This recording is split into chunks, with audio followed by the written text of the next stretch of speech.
stop right there. Give me that lake, now. That's what Carol Peterson, the self-declared queen of the HOA, shouted at me while pointing a loaded Glock straight at my chest. Hair perfect, stilettos digging into my ranch soil like she owned it. Like I didn't. She thought I'd panic. She thought I'd fold like the neighbors she's bullied into submission with fines, threats, and fake legalese. But I didn't. I didn't move a muscle. Not because I wasn't scared. I was. But because I already knew how this story ends.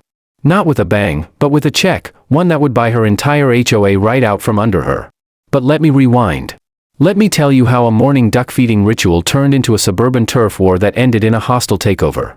It was 6:15 a.m., like always. I was on the dock of Willow Creek Ranch with my thermos of black coffee, tossing crumbs to the duck family that's been here longer than the state lines that surround us. My granddad built this dock. My dad taught me to fish on it. Every nail in that barn behind me was driven by someone named Thompson. We've owned this land for 150 years. Never missed a tax payment. Never gave it up. And now, across the property line, 60 identical beige homes squatted like roaches. Sunset Estates. An HOA development that sprung up like mold around the lake my family's protected since 1873. That morning, I noticed a white envelope taped to my mailbox. Not in it. Taped. Like some wannabe mafia shakedown. Inside, violation SS 2024047. From Carol Peterson herself. Barn paint color, heritage red. Not within the approved earth-tone aesthetic. Fine, $75. I laughed. Genuinely. Because I thought it was a joke. My barn isn't in her HOA. Never has been, never will be. I called the HOA office. Got Frank, her assistant, the guy whose spine is made of wet spaghetti. She says your barn creates visual discord, he read nervously from a script. The red clashes with our natural palette. I explained, as patiently as I could, that my ranch isn't part of their HOA. We predate it by a century. Carol has no authority here. Mrs. Peterson anticipated that response, Frank replied. The fine stands. I paid it. $75 to avoid drama. But I knew, deep down, this was just the beginning.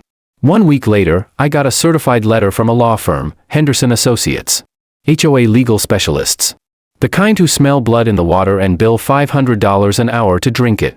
They claimed the HOA had historical access to my lake, now rebranded as Sunset Lake, and that they'd pursue adverse possession if I didn't grant shared usage. I was stunned. Adverse possession? They wanted to take my lake because their paddleboards didn't have enough room? That night, I met Arthur Pendleton. Retired corporate attorney. HOA resident.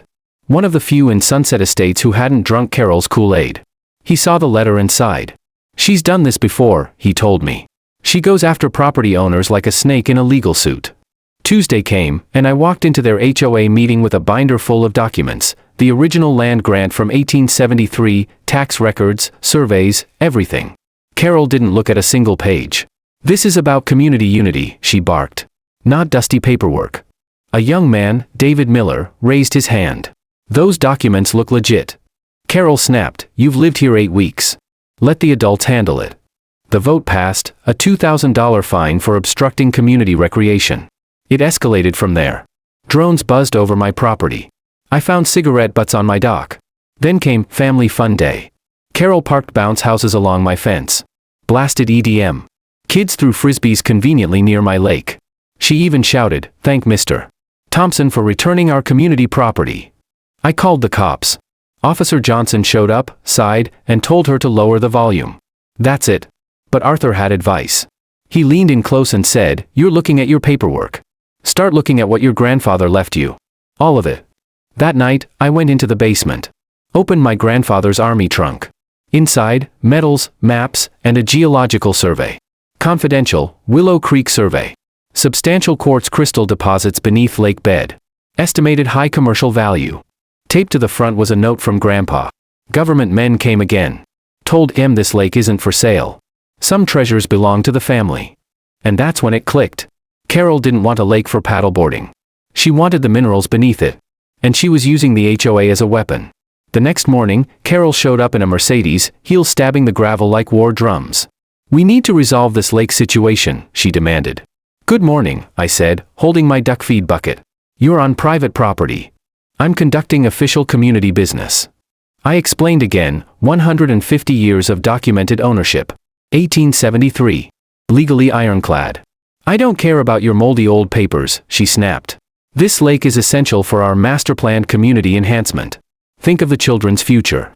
Conversation's over, I said, turning away. That's when she shouted. I said stop. I turned. She had her hand in her purse. Then she pulled it, a black Glock 19. Arms trembling. Eyes wild. Give me access to that lake, she said, voice cracking. I stayed still. Put the gun down, Carol. You don't understand. Everything depends on it. Shooting me won't get you my lake. It'll get you 20 years. Security cams were rolling. I'd hit my panic button. The cops showed up 8 minutes later. She was arrested. Then released 4 hours later. Her lawyer blamed an emotional breakdown from neighbor stress. Paid, naturally, with HOA funds. I called Arthur. She pulled a gun on me and walked free. I'm done playing by their rules. Arthur invited me over. His study was a war room. Law books. Corporate memorabilia. Whiskey. This isn't about community, he said. It's about money. And control. And she's sloppy. Sunset Estates is in financial trouble. Built in 2019, bankrupt in 2020. The HOA owes $1.5 million. We can buy the debt. If you do, you control the HOA. He showed me the numbers. You'll need $800,000 to $1.2 million. It's a gamble. But if you pull it off, you own everything she thinks she controls. I mortgaged the ranch. The deal was nearly done, until Carol countered with HOA funds. She used stolen dues to outbid us, I raged. Arthur smirked. We go faster. Harbor Point Investments wants speed. If we move in 48 hours with $750,000 cash, we beat her. I didn't blink. Do it. We did. In 48 hours, I was the legal debt holder for the Sunset Estates HOA. And Carol didn't even know. She called an emergency meeting titled, Final Action Against Hostile Neighbor. I walked in with Arthur. David, Emily, and Bob were already there. So were 60 residents. Carol strutted in like she was running for Congress. Her PowerPoint accused me of being a danger to the community. Demanded a $25,000 fine. Even a restraining order banning me from my own lake. When she called for a vote, I stood up. Motion denied, I said calmly. Effective yesterday, I acquired the debt securing this HOA's existence. That makes me your new majority stakeholder. Gasps. Silence. Then murmurs. I dropped the documents on the table. Carol, you're fired. Frank, you're relieved. Effective immediately, this HOA is under new leadership. The Thompson family just bought back Peace, with interest. And the best part? I'm turning the HOA into a wildlife sanctuary. No more fines. No more power trips. Just ducks. And dignity. And Carol? Well, she pointed a gun at the wrong man.